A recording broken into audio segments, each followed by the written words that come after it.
ये बहुत ही दिलचस्प प्लांट है। कॉफी ट्री हमने इसे ब्राजील से खरीदा था। 6 माह से इस पे काम कर रहे हैं। ये बहुत मकबूल है। मुझे हैरत नहीं।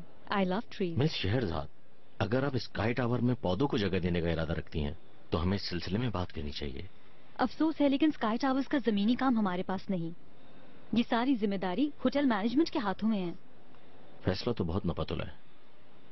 खैर, तो हम क्या कर रहे हैं? मिस्टर कैफ, हम इस बारे में बात कर चुके हैं, लेकिन फिर भी आप बार बार जहमत करते हैं। हम जिन कंपनीज के साथ काम करेंगे उनकी तफसील आ चुकी है और मैं तब्दीली का इरादा नहीं रखती। 5% के बारे में क्या ख्याल है? I am sorry.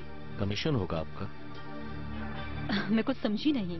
अगर हमें स्काई टावर की लकड़ियों और मार्बल का काम $15 मिलियन तक मिल जाता है तो ये कोई मामूली डील नहीं है। सिर्फ एक कंपनी की तब्दीली और आपको $9,500 तक का फायदा होगा। आप मुझे रिश्वत की पेशकश कर रहे हैं? ओह प्लीज, इस सेक्टर में हम इसे कमीशन कहते हैं। और मैं इसे रिश्वत कहती हूँ। हमारी मुलाकात खत्म हो चुकी है मिस्टर कैफ। मिस शहजाद, हम सब जानते हैं कि ये पहिया कैसे हरकत करता है, लेकिन आप नहीं जानते कि मैं इस पहिए का हिस्सा नहीं हूँ। आप इसे बदल नहीं सकती, ये आप भी जानती हैं, राइट? बदल तो नहीं सकती, लेकिन कोशिश जरूर करूंगी। ओके, लेकिन इसके बाद पछताना मत। एक बार फिर सोच लो। आप जा सकते हैं।